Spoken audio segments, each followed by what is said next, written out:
is Janet Conklin, and it is actually my pleasure and privilege to carry out this service today.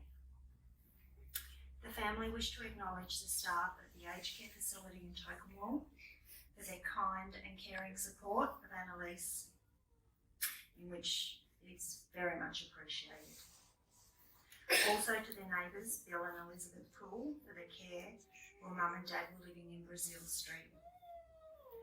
Welcome to this service to commemorate the life of Anneliese Westerhoff, affectionately known as Anna, and to acknowledge the impact and influence that she had on her family and her friends. Your grief is in the memories that will never be. The tears are in the knowledge that Anneliese will not be with us to share more good times in the future. And there would not be sorrow in your hearts today if yesterday you had not known the pleasure of Anneliese's presence in your life. We cannot think of Anneliese's death without resolving to live a fuller, more meaningful life of our own. Because we are here, even now she exerts her influence on us. Her death causes us to put our values in perspective. We are here to acknowledge the passing of Anneliese Westerhoff, to honour her memory, to commemorate and give thanks for her life, and to support her loving family. Anneliese is the loving wife of Friedhelm, who predeceased her, sister of Marta, Emil, Ellie, Irene and Harry, loving mother of Monica, Anna and Ursula, mother-in-law of Stuart, Graham and Greg, loving Omar of Mark, Scott and Sarah, Shane and Liz, Jason and Jamie, Nathan, Elise and Scott, Christine and Tom, cross Omar of Amelia, Eleanor, Jordan, Ned, Jade, Jackson, Samuel, Thomas and Elliot. We gather here today to draw comfort from each other's presence and share each other's grief. Through Anneliese's life, all of you here have been linked with bonds of love and friendship. The friendship and experiences and memories are what define us. There really are no words that can be spoken to soften the sorrow or lessen the loss that is felt from losing someone close to us. At the passing of a loved one, those of us that are left behind feel a profound sense of sadness, emptiness and grief. Feelings of loneliness concealing as we envision a future without Anneliese. But I would like you to remember that grief and love are two emotions that are absolutely inseparable. Grief simply cannot and does not exist except where there has been love. We don't grieve for someone that we have not loved. And it might not be quite so obvious, but we must realise that by loving, we undertake to pay for the joys and privileges of that love in the experience of grief. None of us can know when this is going to be. For some it is sooner, for some it is later. But eventually there is a price to pay. But everything has a price, and grief is a price we pay for the privilege of the love that we shared. And remember that only people who will be spared the pain of grief are those that have never known love. Mother, you were just a girl so many years ago. You had your loves and had your dreams. You watched us come and go. You watched us make the same mistakes that you had made before, but that just made you hold us tight and love us all the more. We haven't always thought about the things that you have seen. To us, you've just been mother, no thought of who you've been. But we remember now in love, your life from start to end, and we're just glad we knew you as mother and as friend. I would like to now invite Shane to share the story of Anneliese's life with us.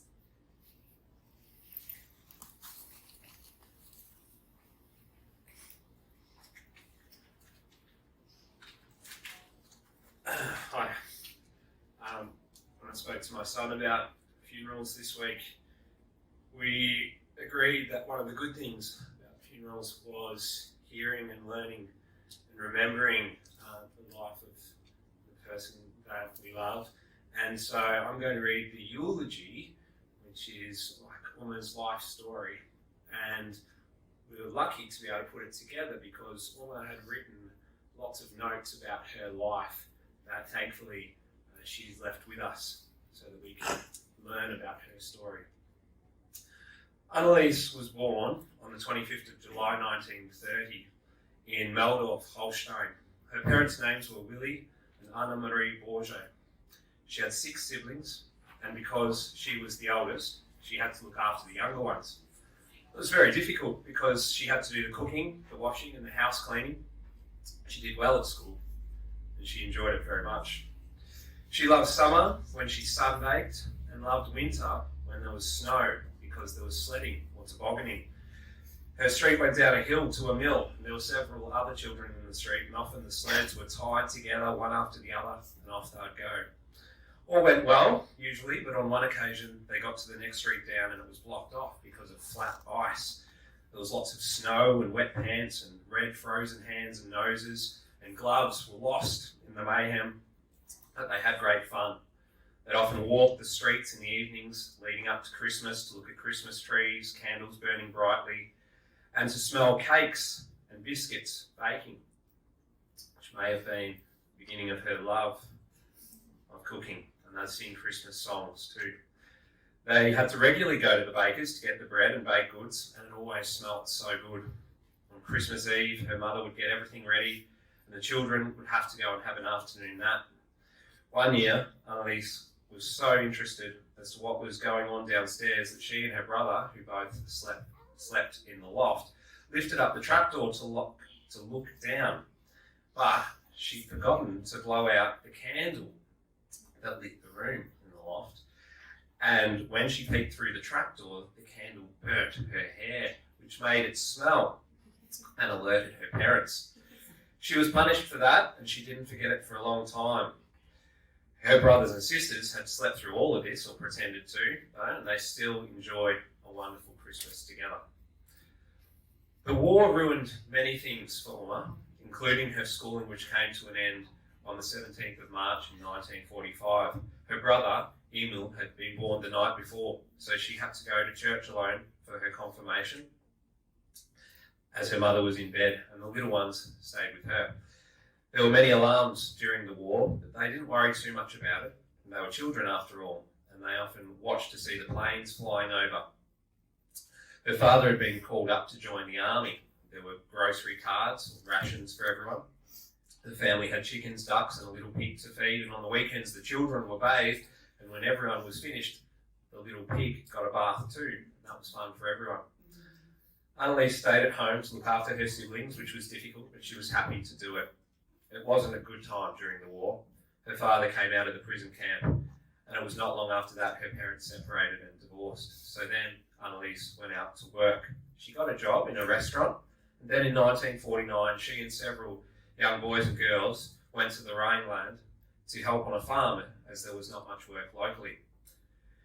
There she milked cows, fed animals and worked in the garden. And it was there, in Westphalen, at a harvest festival, that she met her future husband, Friedrich Wilhelm Westerhoff, who she called Friedhelm. In 1951 they got married. Friedrich was trained as a locksmith and sheet metal worker, and they initially lived in his family home in Eningsen, and then moved to Unna a year after their first child, Monica, was born on the 14th of January 1953. Monica was 3 years old when they moved to Australia to see more of the world. They had to travel 6 long weeks on a ship with so many people they didn't know. Anneliese was often very sick as she was carrying her second daughter, Anneliese, who was born on the 28th of August 1956, a few weeks after they arrived in Australia. So that's how they started their new life, with not much money, 2 young girls. And at first they lived in Blackburn with Friedrich's brother Heinz and his family. Friedrich found a job immediately after they arrived and bought a block of land, and then built the bungalow or garage with help from Heinz and his brother-in-law, Anton. It was very cosy inside and they had their own vegetable garden. They lived there until 1960 when the garage became too small, as they then had 3 girls. Ursula was born on the 3rd of October 1959.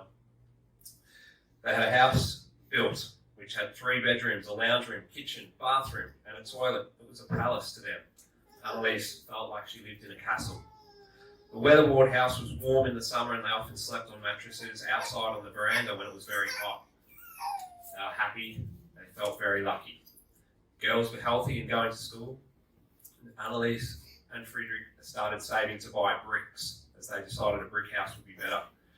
Friedrich did this job by himself, but could only work on it over the weekends as he was working full time during the week. So it was a long process and they were grateful when it was done. They were also involved in a German carnival club, which was a wonderful time for them, lots of socialising and lots of dances they enjoyed. Anneliese had several jobs during this time, including working in a factory testing gas bottles, managing a milk bar on her own, and then working in a milk bar in Forest Hill for a family who became good friends. All her pay went into a bank account to save for their first trip back to Germany, which they did in 1974. They visited family members in various places in Germany, and this was the first of many visits back home over the coming years. They enjoyed all their trips, but were always excited to be back to Australia. Also, during these years, they welcomed their 7 grandchildren. They were loving grandparents who got much joy providing great family gatherings, especially at Christmas, which are a treasured time and memory for all of us. Anneliese took great pleasure in providing her loved ones with delicious meals and cakes, which we could talk about all day, and will be mentioned in some of the memories that Janet will read later on. And there were many other spontaneous gatherings for coffee and cake or waffles, and many visits to each of the girls' homes for more coffee and cake. Great-grandchildren arrived, and Anneliese and Friedrich once again experienced the delight of the company of you little ones, and their faces would light up when they'd see you arrive. As the years went by, these occasions became more difficult for these much-loved parents, grandparents and great-grandparents. And when the time came that they could no longer manage on their own in their home, the difficult decision was made for them to move to the Tocumwell Hospital, where they struggled initially, having lost their independence, but before long settled happily into their new home with new friends. They enjoyed the activities and the meals and were very fond of the staff who were wonderful to them, provided such great care that we're very grateful for. Unfortunately, Anneliese lost her dear husband, Friedrich, husband of 70 years, just 2 months ago, and since then her health has declined rapidly. She was and always will be so loved and cherished by her family now that she has gone to join her beloved Fried home. Rest in peace, dear mum.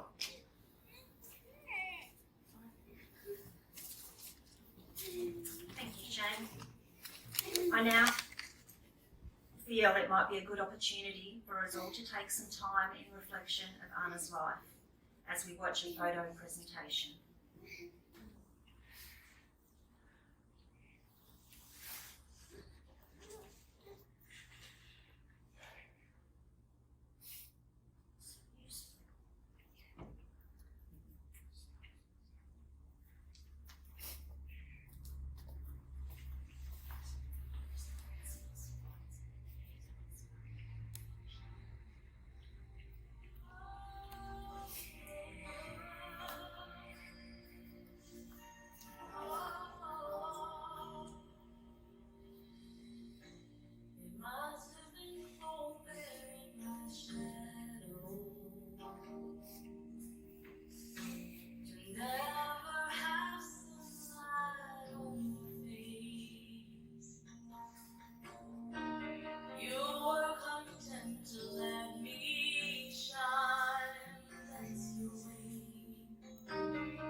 I can fly higher than an eagle.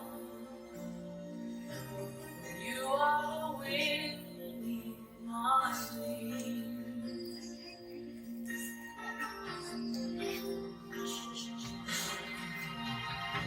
It might have appeared to go unnoticed, but I got it all here in my mind. I want you to know I know the truth. Of course I know I would be nothing without you. Did you ever know that you're my hero? You're everything I wish I could be. I would fly higher than an eagle. For you are the wind beneath my wings. Did I ever tell you you're my hero? You're everything, everything I wish I could be. Oh, and I can fly higher than an eagle. You are the wind beneath my wings. Oh, the wind beneath my wings.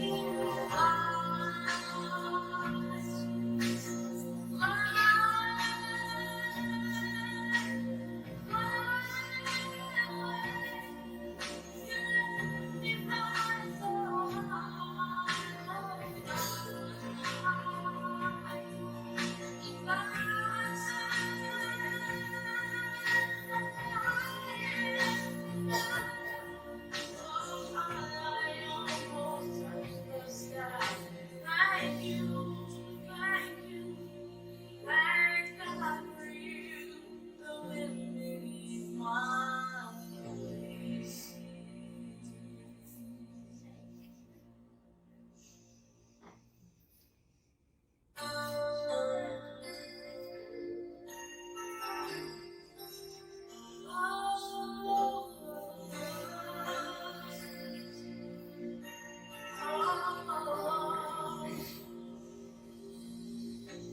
It must have been cold there in my shadow to never have sunlight on your face.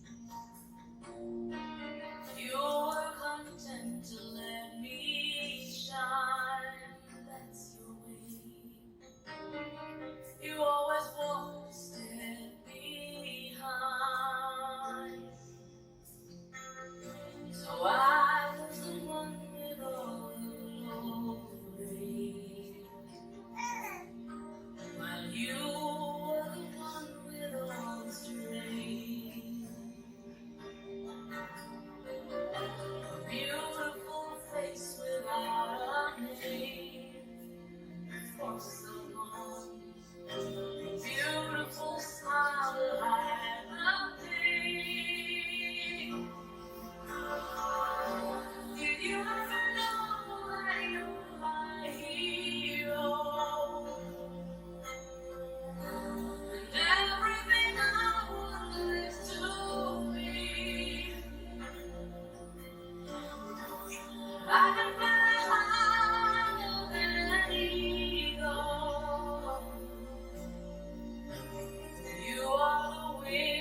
I would be nothing without you. Did you ever know that you're my hero? You're everything I wish I could be.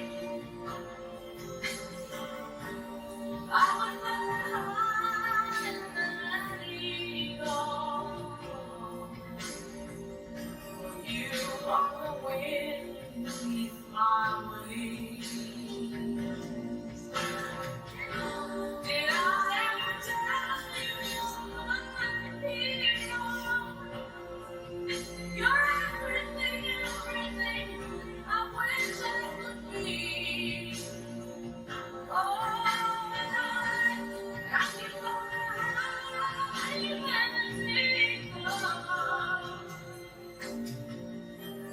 You are the wind beneath my wings. But when beneath my wings,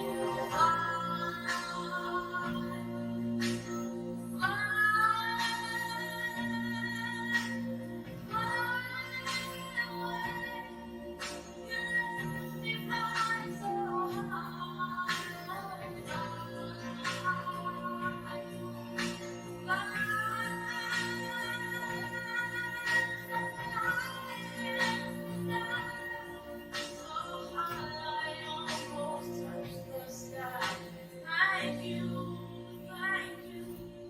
thank God for you, the wind beneath my wings.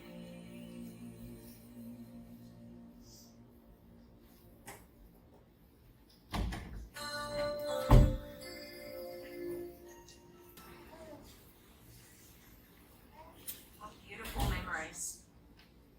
I'd like to share a few more memories. A memory from Monica. Thank you for being a wonderful mother and grandmother. The help, the love, and support you gave us, we will always remember it, and we love and miss you. From Anna. Some special memories of my dear mother. I remember when I was very little and I had bad dreams. Going into her for comfort, she would let me lie next to her in her bed until I felt okay again. I remember the many times she came in to soothe me when I was in my bed crying or trying so hard not to wake anyone because my legs were hurting so badly due to growing pains. I remember our trips to Box Hill and visiting the only delicatessen in our area at the time, and then sitting with Mum and her dear friend Mrs. Sharper in the cafe there, and they would have coffee and something to eat, and I was allowed to have a hot chocolate and a ham and cheese sandwich, which I thought was one of the best tasting things in the world at the time. I remember Mum coming along on a school bus trip to the snow, and Mum had packed a thermos of homemade hot chicken and noodle soup. And when we stopped for lunch and we had our soup, all the other mothers wished that they had thought to do something like that instead of just sandwiches. This was the only time Mum was able to come on a school excursion with me because she was usually working. It was a very special day for me. I also remember how very brave Mum was in protecting her young. On one occasion, my sisters and some of our neighbours' children were playing at the front of a vacant block next door, and we yelled out that there was a snake, and Mum came out with a shovel, and that was the end of the snake. She's a better mother than me. I'm sure it wasn't the first or last snake Mum dealt with. She was also a good exterminator of mice, and I remember her picking one up by the tail and whacking it against balustrade, and that was the end of that. There are so many special memories that I will always treasure, and I am so very grateful that she was my mum. And memories from Ursula. Our mum was a very loving person and would do whatever she could for us. Mum would always wear an apron when she was at home. She loved her garden. She loved to cook and make cakes. Our favourites were buttercream, black forest and nut cakes. When we were young, Christmas was spent at our cousins, either at their place or at ours. We had a wonderful time. When we had chicken pox, she put us all in the lounge room on the couches like a hospital. When she met Stuart, she welcomed him with open arms and always called him son. The parties we had were such fun. We got to celebrate their 50th and 60th wedding anniversaries. We couldn't celebrate their 70th as COVID stopped people getting together. They moved to Tokemwall 2 years ago as they needed full-time care. We were able to take them out a few times for Christmas and birthdays, and even took them to Yarrawonga and had KFC, which she enjoyed. Mum loved her grandchildren and their partners and her great-grandchildren. There are so many memories that we have and will always cherish. Memories from Anneliese and Anneliese's granddaughter. Our Uma was always happy to see us. She gave us the most love-filled cuddles that always made me want to hold on for a bit longer. The combination of mothballs, fresh percolated coffee and hot rolls is a smell I will always treasure. I think we will always remember how she expressed her love with her cooking, her amazing cooking, always encouraging us to eat one more piece of cake. The way she lovingly scolded Opa, usually as we laughed and winked across the table. I remember how special it was when she came to the movies at Forest Hill with my mum and I. I remember her penny aprons.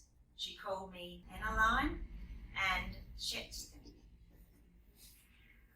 I'll never forget her and Mum teaching me to ride a bike. She helped me to make biscuits for a school project. Cooking with her was always a treat. It always felt warm and safe in her home. She loved us unconditionally, with no expectations, just love. And a memory from Christine. I remember going down and staying at Uma's for Christmas and gatherings. Wherever it was Uma's and Uma's, with a table full of food, and when we would go out to Smorgies. I will forever remember when you came to Shepparton from Melbourne to meet Anneliese for the first time. The time I will remember most is when I was on my way home from Phillip Island. We called ahead and said we had already had lunch, so don't make lunch for us. When we arrived, you were busy making lunch in the kitchen, cooking for all of us just like you always did. I offered to help, but you kept saying, sit down and relax. Well, at the same time, you were saying, Westerhoff, get in here and help. Every time we came down to see you, you always made a beautiful lunch. There was always lots of food. You were so caring and kind. I will forever treasure those memories. Love always, Christine. We now come to the committal part of our service. Let us remind ourselves that the dead reside not in a grave or an urn, but in the hearts and the minds of the living. The separateness and uniqueness of each human life is the basis of our grief and bereavement. Look through the whole world and there is no one like Anneliese, and she lives on in our memories. And though no longer a visible part of our lives, she still remains a member of our family and of our circle, through the influence she has had on us and the special part she played in our lives. It is at times like these that we realise how precious life is, and while it's hard to believe that Anneliese has died after being in your lives for so long, imagine what life would have been like for you had she not been there, and you had not had the chance to know her the way that you have. As Anneliese will have a private cremation, we will now carry out the committal. Tenderly and reverently, we will commit the body of our beloved Anneliese to the elements from which all life comes and to which all life in the end return. We give thanks for your life and for your years of love, friendship, and your memories. Thank you, Anneliese. Thank you for the good times. Thank you for your hard work and commitment to your family. Thank you for your love and laughter. Thank you for being you. You have filled your niche and accomplished your tasks. You leave this world a richer place than you found it. With great respect, we bid you a final farewell. You will live on in the hearts of everyone you touched and nurtured while you lived on this earth. We are grateful for the life that has been lived and for all that Anneliese's life has meant to us. May we resolve that while we live, we will strive with all our might to make our living of real worth. So in the consciousness of work well done and a life well lived, death in the real sense can have no sting. To conclude our service here today, I would like to read the poem, You Can Only Have One Mother. You can only have one mother, patient, kind and true. No other friend in all the world will be the same as you. When other friends forsake you, to mother you will return.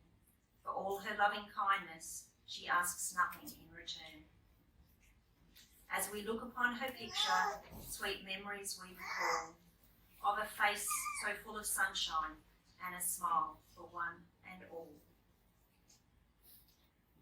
I'd like to invite Monica, Anna and Ursula to come and place the flower.